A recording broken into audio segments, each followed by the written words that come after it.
Bienvenidos al tema número 2 de la unidad 2 sobre la historia del derecho. Estamos felices de que tú estés acompañado siempre, a cada instante, en cada tema que desarrollamos. Queremos agradecer al canal Telesub, al campus virtual y a todos los profesionales y tutores que cada día nos acompañan con este tema. Si recuerdas, en el tema anterior pudimos tratar el derecho arcaico y hemos podido hacer un repaso de las grandes culturas antiguas y de cómo el derecho y la ley se estuvo desarrollando ya en ellas. En especial mención fue el Código de Hammurabi. Recordarás cómo él en una piedra de ónice de color negro talló los primeros reglamentos y las primeras normas que tenían varios temas que trataban respecto a la vida social de los primeros habitantes de la antigüedad. Pues bien, como tú sabes perfectamente, no se quedó allí. Las culturas antiguas desarrollaron hasta formar grandes imperios. Uno de los más grandes imperios fue el Imperio Romano. El Imperio Romano es particularmente importante para nosotros porque siendo nosotros una cultura latina, descendiente de aquellos primeros pobladores de Occidente, hemos heredado algo de ellos. Y no solamente de los romanos, sino también de los germanos. Pero es algo que iremos estudiando poco a poco en el desarrollo de estos tres temas que nos faltan por resolver y también por exponer. El día de hoy tenemos para ti, la universidad tiene para ti, el tema interesante de la ley y el derecho en la época romana. Vamos entonces a ver la primera diapositiva para comenzar a introducirnos a este tema del derecho romano. Así es, efectivamente, estamos en el tema número 2, el sistema jurídico romano. Ahí tenemos una vista de una ruina del Coliseo romano, que es un patrimonio de infraestructura de aquella época. Bueno, el derecho romano rigió a la sociedad romana desde el año 753 a.C., que comienza con la fundación propiamente de la cultura romana, de la cultura latina, hasta el año 476 después de Cristo, en que se extingue el Imperio Romano de Occidente con la invasión de los bárbaros respecto a la ciudad de aquella época que era la capital de Roma de Occidente, que era la ciudad de Roma. Quiero explicarles algo antes de pasar a la segunda diapositiva. Fíjense, el Imperio Romano como tal tuvo varias épocas, tenemos que entender eso, desde su origen hasta su primera caída, cuando se divide y se forma el Imperio Romano de Occidente y el Imperio Romano de Oriente. Para nuestro derecho es importante tanto el primero como el segundo, pero es necesario que para cuestiones pedagógicas dividamos la historia del Imperio Romano para comprender su evolución y su naturaleza. Vamos a ver una segunda diapositiva que nos ayudará a comprender esto. Ustedes pueden ver allí la catedral de Constantinopla. ¿Por qué estamos poniendo esta imagen? Porque efectivamente, si bien es cierto, el Imperio Romano de Occidente duró hasta el año 476 después de Cristo, el Imperio Romano de Oriente, con su capital en Constantinopla, duró muchísimos años más. Para ser más exacto, hasta el año 1453, cuando los turcos otomanos invaden la ciudad de Constantinopla y, bueno, destierran para siempre la existencia del Imperio Romano de Oriente. Quiero explicarles algo más. Entre Roma de Occidente y Roma de Oriente había una gran separación de territorio y las culturas y las sociedades que formaban parte del uno y del otro varían en origen y varían también en tradición. Sin embargo, todas ellas se sintieron unificados por la ley y por la norma que definitivamente hicieron que Roma sea durante muchos lustros y muchos siglos sea la luz de este mundo. Que Roma pudiera iluminar con su normatividad y su legislación las directrices de cada sociedad y de cada cultura que ellos conquistaban, dominaban o aquellos que voluntariamente se entregaban a formar parte del sistema romano que existía en aquel tiempo. Cuando Roma comienza con una pequeña monarquía. No existía pues los grandes imperios como hoy conocemos. Ciertamente cuando hablamos del Imperio Romano nos acordamos de Julio César, de César Augusto y de tantos superhéroes, ¿no?, de la época, de la mitología que se relaciona con ellos. Eso es parte de la cultura de esa época, pero no es lo más importante. Si algo tenemos que heredar de Roma es su derecho y es su norma. Vamos entonces a empezar a estudiar cómo fue el derecho romano en su primera etapa, en la etapa monárquica. Tengo para ustedes una diapositiva que nos podrá de alguna manera aclarar cuáles fueron las tres etapas en las cuales se divide o se subdivide el Imperio Romano. Vamos a ver esta diapositiva. Bueno, en aquella diapositiva vemos ahí a un emperador, al emperador para ser más exacto, César Augusto, ¿no? Él heredó pues el trono y tenemos allí dividido en 3 etapas. La monarquía, que dura desde el año 753 a.C. hasta el año 510 a.C. Luego tenemos la república, que se inicia en el 510 a.C. y termina justo en el año 27 anterior al nacimiento de Cristo. Y finalmente tenemos el Imperio Romano, que se inicia pues con César Augusto, a quien tenemos pues allí justamente en la imagen. A partir del imperio de César Augusto y de su dominio magno respecto a todo el imperio, se inicia una nueva etapa. La etapa monárquica entonces comprende entre el año 753 a.C. al 510, y lo que podemos rescatar de ese derecho es el siguiente. Vamos a ver a continuación otra diapositiva que nos va a describir cómo es la sociedad romana. Luego les haré una pequeña explicación. Veamos la siguiente diapositiva. La época monárquica. Allí podemos ver una imagen en la cual hemos tratado de vislumbrar el escalafón de sociedades que había. En realidad son los 3 principales niveles de sociedad que se ha podido identificar, que los historiadores han podido identificar. Sin embargo, sabemos ya hoy en día que en cada escala de sociedad y de casta existían subescalas. Pero para efectos de lo que nos interesa, del estudio del derecho romano y la sociedad romana, podemos dividir las castas en 3. La primera eran los patricios, también conocidos como ciudadanos. Los patricios eran personas de la clase dominante, eran personas que por sangre o por herencia o por gratitud de la monarquía, del Estado romano, habían adquirido ese nivel, ese escalafón. Seguido de ellos tenemos a los plebeyos, que si bien cierto eran romanos, eran de inferior jerarquía social, eran los romanos dominados, aquellos que no podían ejercer función pública. Estaban muy limitados en la interpretación de las normas de las leyes y de la administración del poder. Finalmente, y debajo de los plebeyos y los patricios, encontramos a los esclavos. Los esclavos es la casta social más baja de la pirámide social de la antigua monarquía romana. Los esclavos no tenían derechos de ninguna especie. Quiero explicarles algo. Cuando hablamos de patricios, plebeyos y esclavos, a veces podemos tener una imagen fija de cómo era la sociedad romana. Sin embargo, tenemos que decir que esa imagen fija que tú puedes desarrollarte de la sociedad de aquella época no es la que generalmente podemos nosotros históricamente comprobar. ¿A qué me refiero? Un esclavo, por ejemplo, no era pues un hombre y muchas veces inculto o indocto, un hombre que no tenía cultura ni sapiencia. Había muchos esclavos que habían sido tomados de otras culturas y de otros imperios que tenían vastos conocimientos científicos, estudiosos de la legislación, hombres de ciencia que por el hecho de haber sido derrotados en una batalla, en una guerra, eran tomados como esclavos. Los romanos entonces aprovechaban el saber de estas personas para poder canalizar todos esos talentos, y eso también variaba el precio de cada esclavo, ¿no? Un esclavo sabio pues costaba mucho más de aquel que solamente podría dar la fuerza de sus músculos o la fuerza física. Así que cuando hablamos de los escalafones sociales de Roma, no estamos hablando en realidad de personas que no tengan talentos, sino estamos hablando de personas que tenían mucho talento y mucha inteligencia, pero el escalafón social los arrinconaba hacia, en este caso los esclavos, hacia el no ejercicio de ningún derecho. Tal es así que en muchas normas romanas a los esclavos se les considera cosas. Eso quiere decir en latín res. Cuando hablamos de los plebeyos, encontramos muchos de ellos que habían sido en alguna oportunidad patricios, pero que habían perdido tal privilegio por alguna deshonra, alguna desobediencia, algún proceso habido contra ellos, y descendían en la escala social. Otros plebeyos venían simplemente de ser productores, de ser ganaderos, de ser una clase social que pertenecía a un área productiva que no era tan apreciada. Sin embargo, los patricios eran aquellos que tenían y detentaban el poder. Eran los que se habían hecho dueños de grandes extensiones de tierra y que tenían a su servicio a los demás miembros de la sociedad, es decir, a los plebeyos y a los esclavos. La riqueza y el poder de un patricio se podía apreciar en la cantidad de tierra y en la cantidad de posesiones que él tenía, en la cantidad de poder que podía acumular, sea por herencia o sea por delegación.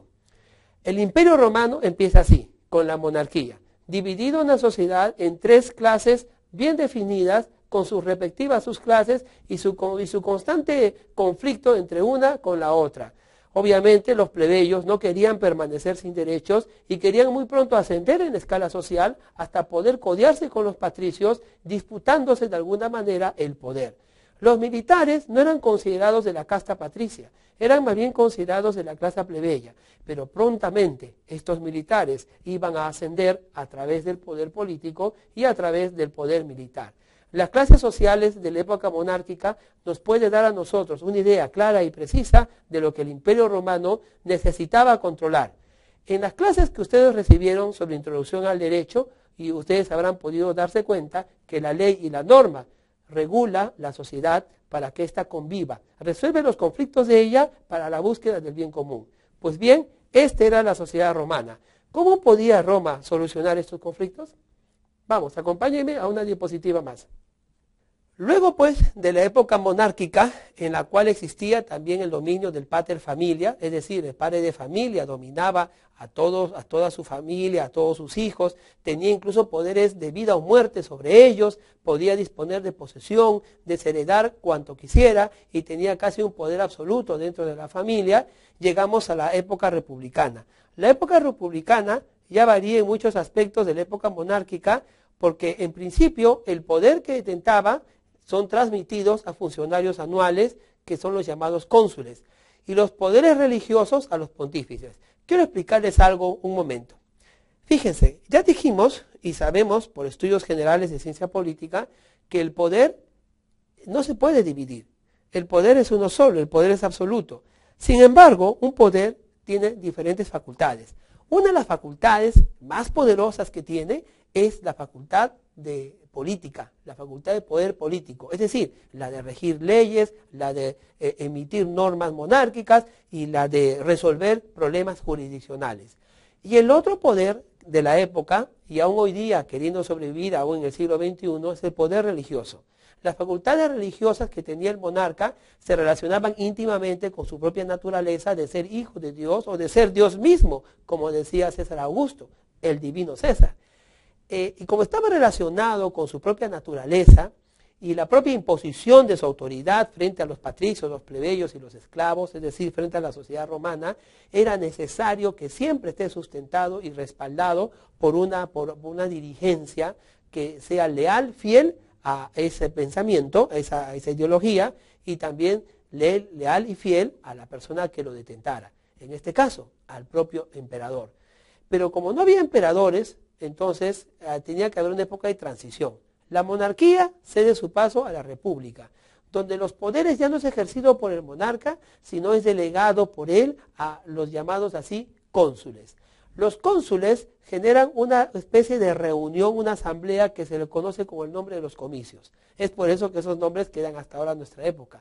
En los comicios, los cónsules discutían las leyes, discutían las normas, discutían la política por la cual el imperio, no todavía, ¿no?, pero en todo caso Roma tenía que dirigirse, sea en política interna, es decir, la solución de sus propios conflictos, o sea en política externa, su relación con los estados vecinos o con los estados enemigos en muchos casos. Usted recordará que cuando Roma ya empieza a crecer y comienza una expansión política, una expansión militar y territorial, entonces definitivamente eso también influye bastante en los temas del desarrollo de la ley. Los cónsules en los comicios entonces se constituyen en una parte del poder de Roma, en una parte muy importante. Pero ¿qué más dice la diapositiva? Ahí lo podemos ver. La diapositiva habla de los poderes religiosos. Déjeme decirle algo. Efectivamente, los poderes religiosos que tenía el emperador o que tenía el monarca se relacionaban, como ya dije, con su propia naturaleza. El origen divino del monarca le daba prerrogativas divinas. Él podía disponer de la vida y de la muerte y sus deseos eran órdenes para sus súbditos. Pero llegó un momento en que él tuvo que delegar esos poderes, sea por la presión, sea por las rebeliones, sea por la resistencia que hacían los plebeyos y los patricios al poder absoluto, tuvo que delegar en los famosos pontífices. Los pontífices eran en realidad representantes religiosos de las divinidades que ellos tenían y que habían heredado de la cultura helénica. Como sabemos, la religión romana era una religión politeísta y justificaba, en todo caso, la vida religiosa a la luz y a la visión de los planteamientos helénicos que habían heredado ellos de Grecia. Es importante comprender esto, porque nos ayuda también a entender al pensamiento de la sociedad romana de la época, donde de alguna manera los valores se relacionaban con los valores helénicos que habían sido proclamados por los antiguos y grandes pensadores. Cuando el monarca delega sus facultades políticas a los cónsules en los comicios y delega sus facultades religiosas en los pontífices, entonces el monarca pierde fuerza, pierde autoridad, pierde poder, vía delegación del poder, entonces el monarca va haciéndose más humano. De la época monárquica a la época republicana podemos encontrar un fenómeno. Finalmente, los cónsules reunidos en comicios se van perfeccionando, se van fortaleciendo y surge el Senado. En algún momento de la historia romana, el comicio se vuelve Senado, donde los cónsules no solamente serán pues asesores que discuten con el rey una norma, sino que ellos mismos ya tomarán el poder, tomarán la autoridad y entonces ejercerán, ¿no?, un poder sobre la legislación y sobre la normatividad. El Senado entonces se constituye en un gran comicio con una labor legislativa y también adquiere labor judicial. Es así que se comienza a nombrar los primeros jueces o tribunos, quienes llevarán adelante la administración de justicia en el Imperio Romano. El derecho estaba casi exclusivamente sustentado en la costumbre. En la diapositiva que les hemos preparado, por ejemplo, podemos ver lo siguiente. Como ya dije, el Senado se impone a los cónsules, los comicios continúan con la labor legislativa y adquieren la labor judicial. El derecho está basado casi exclusivamente en la costumbre, porque en aquel tiempo todavía no se ha conocido lo que era la codificación. Pasarían muchos años hasta que Roma conociera acerca de la codificación y definitivamente el derecho era por costumbre. Es decir, las resoluciones de un proceso judicial se tomaban en cuenta para otra. Sin embargo, no podemos dejar de decir que en aquel tiempo se inició los primeros pininos, por así decirlo, de lo que más tarde sería la codificación romana. Quiero mostrarles ahora en la diapositiva que sigue la ley de las 12 tablas. En la época no fue en la época monárquica, sino fue en la época republicana donde se dio la ley de las 12 tablas. La ley de las 12 tablas contenía una serie de normas por los cuales se restituía o se reconocía algún derecho de los plebeyos y los patricios. Podemos ver en las diapositivas unas cuantas fotografías de aquellas 12 tablas que se tenían en cuenta en la época antigua romana. Allí hubo una gran discusión entre patricios y plebeyos, donde los segundos exigían a los primeros igualdad de derechos. Es decir, los plebeyos exigían participar en la vida pública y exigían participar en la vida política. Quiero decirles algo más. La ley de las 12 tablas en realidad es un primer intento de conflicto social, de poder equilibrar el conflicto social que había entre los plebeyos y los patricios, en donde los segundos, pues, como ya les dije, querían formar parte de la vida pública, formar parte de la vida política y querían una cuota de poder y de autoridad que los patricios hasta ese instante habían retenido para sí. La ley de las 12 tablas, entonces, significa un avance importante en lo que sería, o llamaríamos el día de hoy, el reconocimiento de derechos civiles. Bueno, obviamente en aquel tiempo no se hablaba en esos términos, pero podríamos decirlo que eso era la ley de las 12 tablas. Cuando se emite la ley de las 12 tablas, las normas que ella contiene van resolviendo algunos de los conflictos que existía, tanto entre plebeyos y pares, como entre patricios y pares, y como entre el uno y el otro clase social.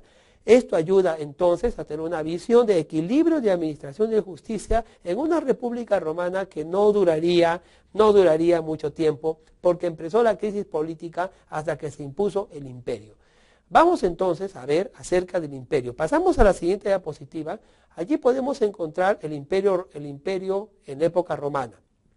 Ya les mencioné de que la época romana se dividía en tres partes históricas.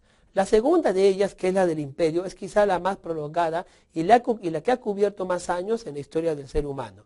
Podemos ver en la diapositiva dos imágenes. La primera es la de Justiniano y la segunda es la de Diocleciano. En realidad, estos dos emperadores pertenecen uno al imperio de Oriente, que sería el caso de Justiniano, y otro al imperio de Occidente. Es decir, en los últimos lustros de lo que hoy conocemos como imperio. En realidad el imperio surge, como ya dijimos, como César Augusto, y se divide en dos. Primero es el Principado o Alto Imperio, que termina en el año 284 después de Cristo, Y el segundo es la monarquía de Diocleciano hasta la muerte del emperador Justiniano, que ocurrió en el año 585 después de Cristo.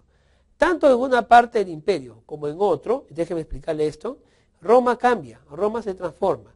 Todos los poderes políticos y religiosos de alguna manera se trasladan con fuerza al emperador.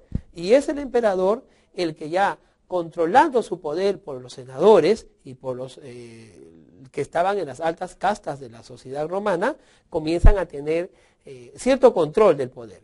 En la práctica siempre existía un conflicto tremendo entre el emperador y sus senadores. Tal es así que muchas veces los senadores complotaban contra los emperadores, y los emperadores y el ejército complotaban contra los senadores, y ya encontramos aquí una lucha de poder que solamente se da en las grandes culturas y que Roma lo tuvo para poder de esta manera luchar esta dinámica social del poder y esta dinámica social del servicio y esta dinámica social del poder al servicio de la sociedad. Así que el Alto Imperio, o en todo caso el Principado, tiene su parte legislativa, y en la segunda parte del imperio, que sería el Imperio Oriental, también tiene su parte legislativa. Vamos a avanzar entonces en el estudio. Vamos a una siguiente diapositiva.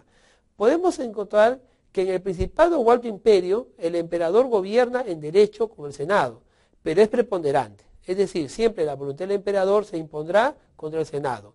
La potestad tribunicia hacía inviolable su persona. Es decir, se consideraba que el emperador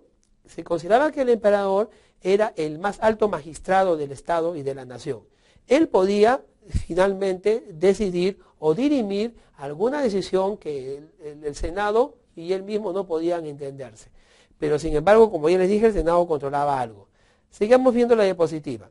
Los comicios, es decir, aquellos primitivos senados, ya habían perdido sus poderes legislativos, judiciales y electorales. El Senado los heredaba y compartía con el emperador, quien es el primer magistrado.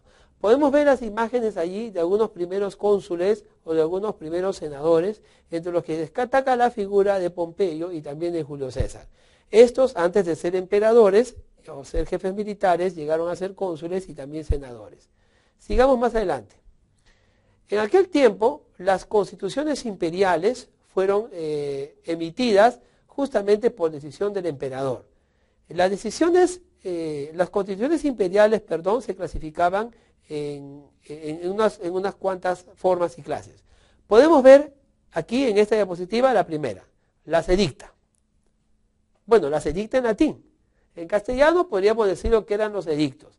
El emperador emitía edictos que eran prescripciones de orden general, publicadas en su calidad de magistrado con fuerzas de ley.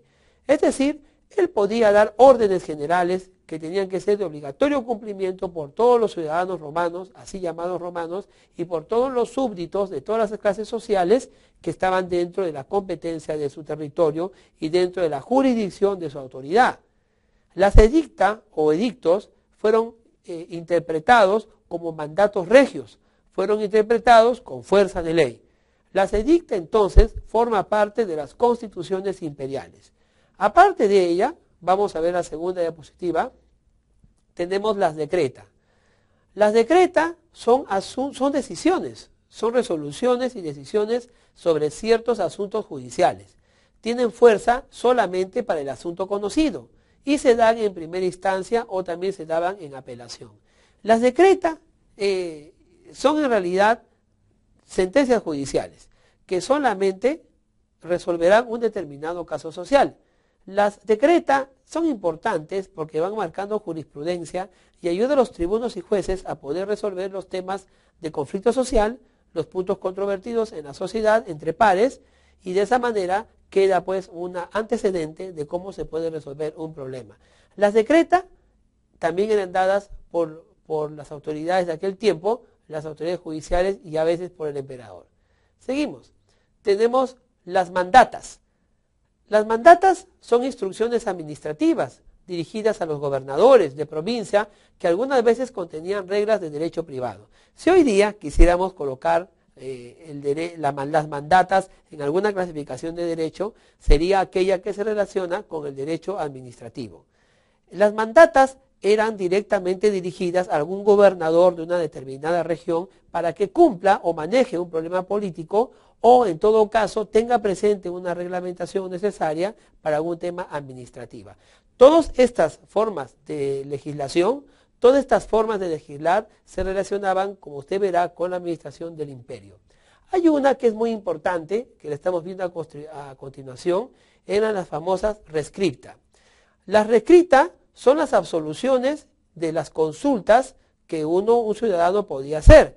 Tenían forma de carta, también llamada epístolas, o de nota escrita a un magistrado respecto de una demanda.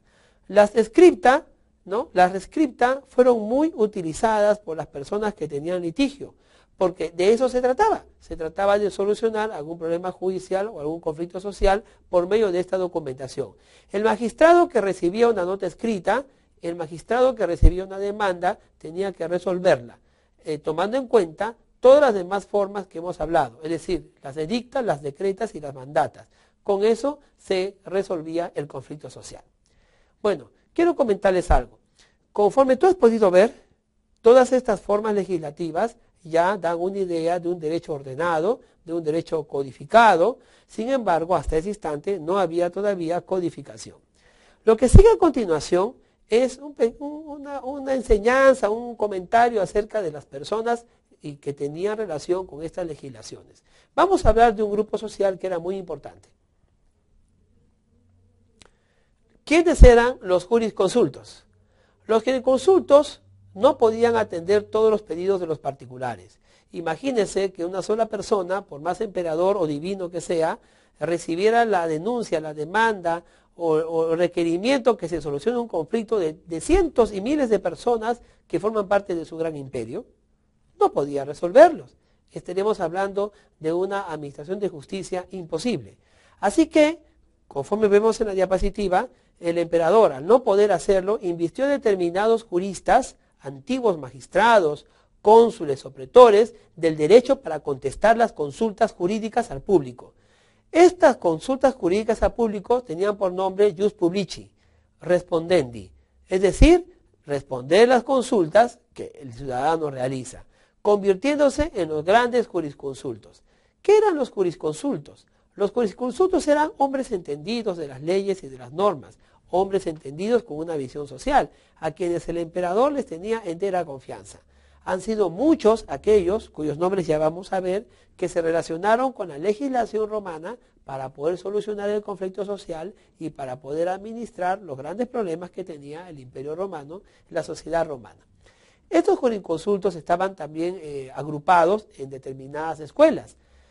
Ellos encontraban cierta familiaridad en opinión e ideas y se unían y formaban un grupo de personas, de jurisconsultos, que dirigían una escuela que en determinada época de la historia romana hacía que el derecho romano se vaya perfeccionando. Una de las primeras escuelas fueron las de los proculianos y también los sabinianos. Veamos en la diapositiva entonces esta división. Los juristas o jurisconsultos tenían dos escuelas, los proculianos o los sabinianos. Obviamente, proculianos y sabinianos por el origen del nombre de sus fundadores. Vamos a avanzar a una diapositiva más. Los proculianos o proculeianos eran partidarios de la interpretación extensiva. Según la equidad, eran más bien innovadores. Los proculeianos, que le deben, entre otros, el nombre a su gran jurista fundador llamado Próculo, decían que la ley tenía un espíritu independiente, que al interpretar una ley teníamos que llevar a su fin último, teníamos que explicarlo en todos los sentidos. Entonces, eso le daba de alguna manera delicadeza y fuerza a la ley. Fuerza porque una ley que se daba en la época romana tenía que ser interpretada solo por los jurisconsultos. Y los proculeianos decían que la forma de interpretar una ley es llevarla a su fin último. Es decir, es posible que el que legislara ni siquiera se daba cuenta hasta dónde podía llegar los alcances de la ley. Los proculianos o proculeianos decían que hasta su último alcance la ley debía hacerse efectiva. Tú podías de repente legislar para un determinado tema, pero si esa legislación se aplicaba a otros, tenía que obligatoriamente aplicarse. Por eso se dice que ellos eran innovadores, porque esa forma de interpretar siempre abría nuevas puertas a la interpretación del derecho y abrían nuevas puertas al reconocimiento o al descubrimiento de nuevos proyectos y problemas sociales. Los proculeyanos eran una escuela muy apreciada en la época de los romanos, especialmente por la juventud y por aquellos hombres que veían el futuro de Roma como una forma de globalizarse en todo el orbe. La segunda escuela es de los sabinianos. Los sabinianos sostenían que la interpretación estricta y literal de la ley era la más adecuada. Por eso se entiende y se dice que ellos eran tradicionalistas. Si salía una ley, ellos decían simplemente que tenía que interpretarse solo hasta lo que ella dice. Si ella pretende decir algo, no lo dice. Si aparentemente dice algo, no lo dice. Si no lo dice, entonces no se puede hacer ninguna otra interpretación. En ningún sentido, ni a favor de la sociedad, ni a favor del reo, ni a favor de nadie. La ley tenía que cumplirse estrictamente en lo que ella en sí misma está diciendo. Como comprenderás, los proculeyanos y los sabinianos tenían verdaderamente un permanente conflicto. Aquellos que innovaban e interpretaban más allá de la ley escrita, y aquellos que decían, no, solamente tenemos que hacer caso de lo que la ley dice. Proculeyanos y sabinianos entonces tenían inmensos debates que no eran solamente de tema filosófico, sino más que todo de tema normativo. Vamos entonces ahora a mencionarles, y les tengo aquí una pequeña lista, a los grandes jurisconsultos, sin tomar en cuenta las escuelas a las cuales ellos pertenecían, pero que hicieron historia en la época romana por sus aciertos y por los proyectos de ley, por así decirlo, que ellos presentaban en la época. Veamos la siguiente diapositiva. Los principales jurisconsultos son Antistius Labeo, Ateus Capillo, Silvius Julianus, Caecilius Africanus, Aemilis Papinianus, Paulo, Ulpiano, Hernius y Modestino. Bueno, quiero decirles algo. Todos estos jurisconsultos que hemos visto pertenecen a proculeyanos y a sabinianos. No hemos querido decir quién o quién pertenece a cuál. Y esto tiene una intención. Cuando los grandes jurisconsultos romanos escribieron sus obras, o escribieron sus opiniones o sus absoluciones de alguna consulte publice que llegaba hasta ellos por orden del emperador, no tenían idea, y muchos murieron sin saberlo, que en el futuro un emperador romano con una gran idea decidió reunirlos a todos, reunir esos grandes pensamientos, inclusive de jurisconsultas muertos, y crear una obra que pudiera servir a los magistrados del futuro poder resolver los problemas de siempre. Las instituciones que estos jurisconsultos crearon con su inteligencia y su innovación serían también muy pronto rescatados y protegidos por una codificación que en el futuro de Roma muchos de estos jurisconsultos no pensaron que eso iba a ocurrir. Bueno, hasta aquí el Alto Imperio o Principado, que ya de por sí dio mucho fruto. Bajemos entonces un poco a la segunda parte del imperio, o Bajo Imperio. Veamos la siguiente diapositiva. Se llama Bajo Imperio a la historia del Imperio Romano que comienza con la muerte de Diocleciano. Como ustedes podemos ver en la diapositiva, donde aparece una figura del emperador Diocleciano rodeado por muchos de sus asesores, allí podemos encontrar que en la época de Diocleciano y hasta la muerte de Justiniano, es decir, el año 585 después de Cristo, la autoridad del emperador es la que predomina. ¿Sabe qué? Yo quiero decirle a usted que siempre va a haber un conflicto de poder. Bueno, así como todas las grandes culturas, Roma también pasó de una etapa de orígenes a una etapa de imperio maduro. Y en aquella época la figura del emperador se personifica y se asienta sobre el poder. Los senadores pasan a ser ni siquiera ya como un pequeño comicio, sino es el emperador que se rodea de asesores y logra a través de ese secuestro de poder una autoridad poderosa frente a los ciudadanos, frente a los plebeyos, frente a aquellos miembros del Imperio Romano perteneciente a otras culturas. Ahora fíjese, miren lo que dice la diapositiva. A pesar de la división del Imperio en Oriente y en Occidente, la legislación era una sola. Esto era muy bueno, porque ya estaba dividido pues el imperio y sin embargo la legislación era una sola. Romanos de Oriente y romanos de Occidente tenían instituciones similares, porque muchas de estas instituciones ya habían sido establecidas en la costumbre romana por los jurisconsultos, muchos de ellos ya fallecidos. Las constituciones imperiales ya no comprenden ni mandatos ni res scripta, simplemente se limita a edictos. Es decir, ya no hay res scripta, ya no hay mandatos o mandatas, sino ahora solamente se habla de edictos. Los edictos imperiales son los que comienzan a llenar. Es como si en nuestro país nosotros, cuando hay golpes de Estado, salen los famosos decretos leyes. No hay decretos legislativos, ¿no? Hay solamente decretos leyes. En el Bajo Imperio también hay muchas novedades más. Podemos mencionar que en aquella época aparecen pues los códigos gregorianos, los códigos hermogenianos, que eran recopilaciones de las constituciones de ciertos emperadores como Septimio Severo el II y del mismo Diocleciano hasta Valentiniano I. También aparece el código teodosiano, que comprende constituciones publicadas desde la época de Constantino. Constantino, como usted sabe, fue el primer emperador que reconoció a la religión cristiana como la religión oficial del imperio, y fue Constantino también que realiza algunos cambios de adoración religiosa mediante ciertos edictos imperiales. Y como ya les dije, el edicto imperial era de obligatorio cumplimiento. Además de estas recopilaciones, podemos mencionar otras que ocurrieron en el Bajo Imperio. Vamos a ver la siguiente diapositiva. Allí podemos ver la fotografía de un gran jurista, bueno, del monumento, del busto de un gran jurista, que es jurista el gran Papiniano. Bueno, en el Bajo Imperio, los grandes jurisconsultos eran, entre otros, 5 reconocidos: Papiniano, Paulo, Ulpiano, Cayo y Modestino. Estos 5 son conocidos como los jurisconsultos más importantes de Roma, porque sobre la mayoría de todos y la opinión de todos ellos se consideraba a Papiniano como el mayor de todos ellos, y si no había mayoría tenía que resolver un conflicto en base a lo que Papiniano opinaba. Todos los comentarios de ellos se recopilan en lo que nosotros conocemos hoy como la ley de las citas. La ley de las citas era una recuperación de todos los comentarios y opiniones y estudios que habían realizado estos 5 jurisconsultos. Era una recopilación de todos ellos para que sea una guía para los magistrados del Imperio Romano, tanto de Oriente como de Occidente. Vamos a la siguiente diapositiva.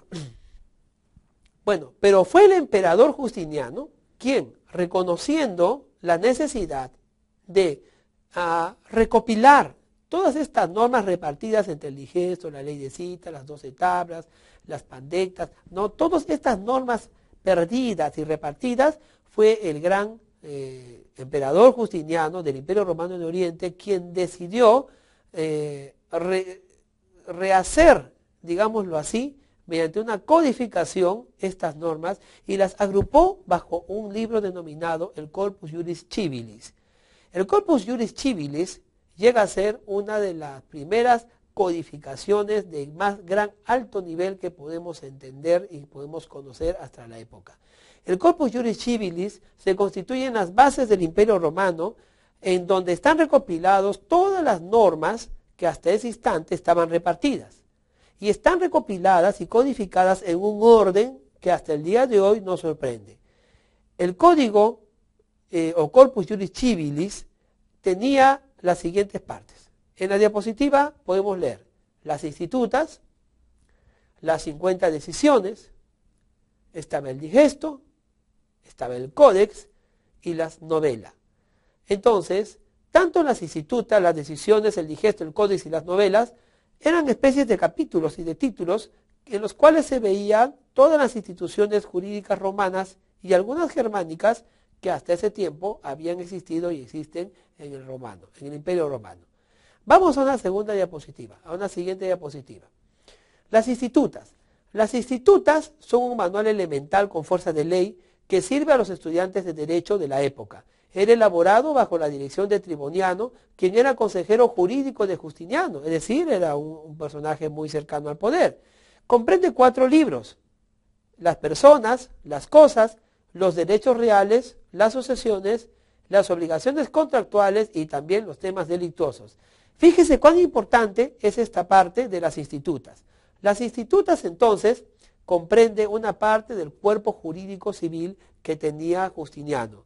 Y allí está rescatado muchas de las grandes instituciones que hoy en día tenemos y que rigen nuestra sociedad. La propiedad, la hipoteca, la posesión, las formas de adquirir la propiedad, todo esto existe ya desde la época romana y se encuentra presentes en las institutas de Justiniano.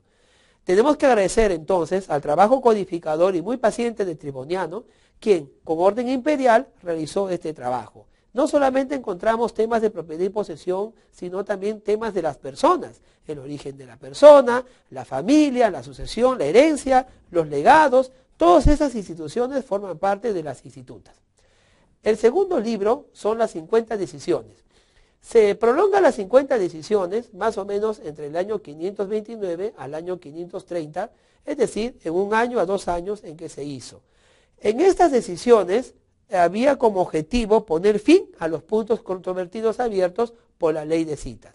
La ley de citas había dado mucho problema respecto a la explicación de muchas instituciones.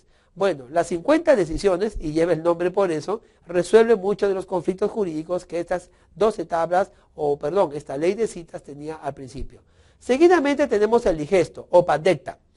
En el año 533, Justiniano hace codificar y compila metódicamente 50 libros de las obras de los grandes jurisconsultos. Eran demasiados libros, decía Justiniano, entonces vamos a volverlo uno solo. Producto de esta codificación de todos los libros de los grandes jurisconsultos es el digesto. El digesto es clasificado con extractos de cada materia tratada a la que se le dio fuerza de ley. De esta forma, la ley de citas fue derogada. Es decir, la ley de citas era la ley, las citas, pues, ¿no? Las opiniones que daban los grandes jurisconsultos.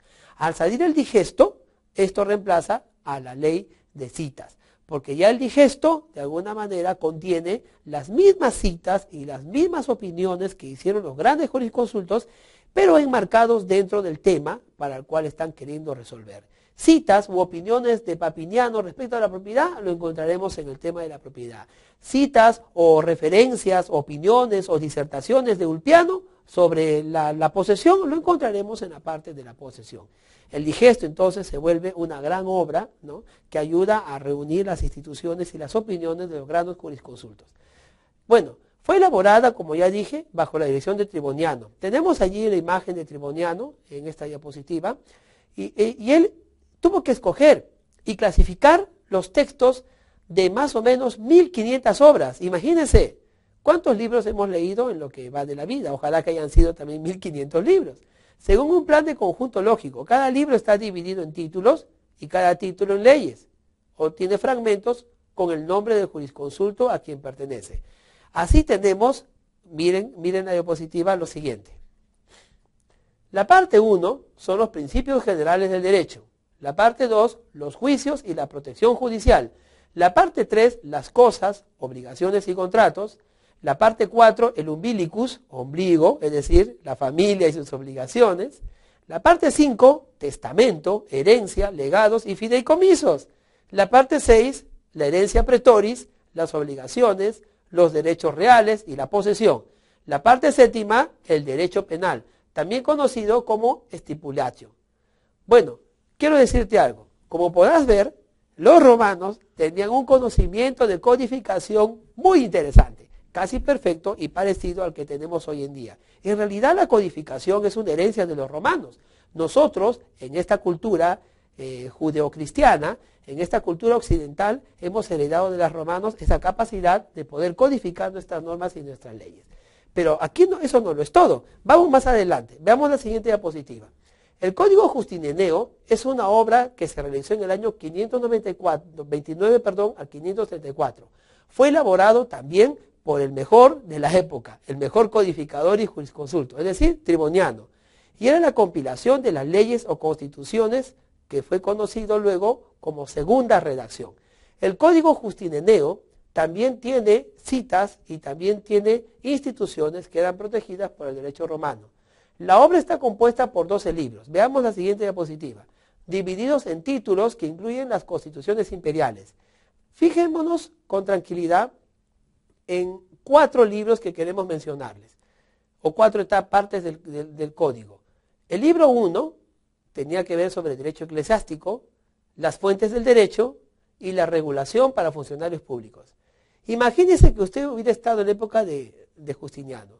Prácticamente estaría estudiando muchos de los temas que están actualmente tocándose en las facultades de Derecho. Tenemos del libro 2 al libro 8, el derecho privado, el libro 9, el derecho penal, y del libro 10 al libro 12, el derecho administrativo. Fíjese cuán importante entonces es entender la importancia del Código Justineneo. El Código Justineneo nos ayuda a nosotros a comprender las formas de dividir el derecho. Pero ya está dicho todo respecto a los romanos, ¿no? Tenemos que mencionar una de las últimas formas de codificación o de legislación que el Bajo Imperio tenía. Y estos son las novelas. Las novelas fueron editadas, bueno, no editadas, compiladas entre el año 535 al 543 después de Cristo. Era la compilación de las 152 nuevas constituciones imperiales que fueron posteriores al Código de Justineneo. Hasta el Código de Justiniano, o Codex Justineneo, se estaba compilando toda la... ¿Y qué pasó con las legislaciones posteriores? Todas fueran justamente recopiladas en las novelas. Debido a que Justiniano había declarado que después del Códex no había otra nueva edición, muy particular en defensa de autor, ¿no? Era Justineneo, se dio esta compilación, que concierne a 64 estipulaciones imperiales sobre el derecho privado, 58 estipulaciones imperiales de derecho público y 30 decisiones imperiales sobre asuntos eclesiásticos. Las novelas entonces regirán la vida de los romanos hasta el año 543 después de Cristo, en las cuales los turcos invaden Constantinopla y con ello dan fin al Imperio Romano, a uno de los más grandes, por no decir el más grande imperio que ha existido en la humanidad. Quiero decirles algo para terminar. Los romanos significa para nosotros y tiene una importancia jurídica y jurígena importantísimo. Es a través de los romanos con la que las instituciones grandes de la antigüedad creadas por la sociedad son protegidas. Serán hasta muchos años más tarde, cuando Napoleón y sus compiladores, a través del Código Napoleónico, reúnan una vez más estas instituciones ya casi olvidadas, pero finalmente nuevamente protegidas por las ideas políticas de la Revolución Francesa y de la libertad, igualdad de todos los ciudadanos. Los romanos, pues, muchos lustros antes del inicio de la Edad Moderna y la Edad Contemporánea, tenían una idea clara de la justicia, tenían una idea ordenada de la administración y ya habían separado, de alguna manera, el tema religioso del tema civil, del tema secular. Los romanos, entonces, con su codificación, lograron reunir institucionalmente, en un solo lugar, muchos de los derechos que nosotros hoy en día tutelamos y protegemos. Tenemos mucho que agradecerle a los romanos. Ojalá hoy en día haya muchos justinianos y muchos tribonianos. Y cómo no, esperamos que tu nombre figure en algún momento también en el eslogan de los grandes jurisconsultos, como Upiniano, Palpiniano y todos los grandes jurisconsultos romanos a quienes le debemos estas grandes instituciones. Te pido que me acompañes. No hemos terminado. Vamos al tema número 3 de aquí a poco, donde estudiaremos el derecho germánico, un derecho muy importante y muy presente también en el derecho occidental que hoy día todos vivimos y bajo cuya regla nosotros nos dirigimos. Te animo entonces a que repases tus temas, a que repases estas tutorías y puedas acompañarme en el tema número 3.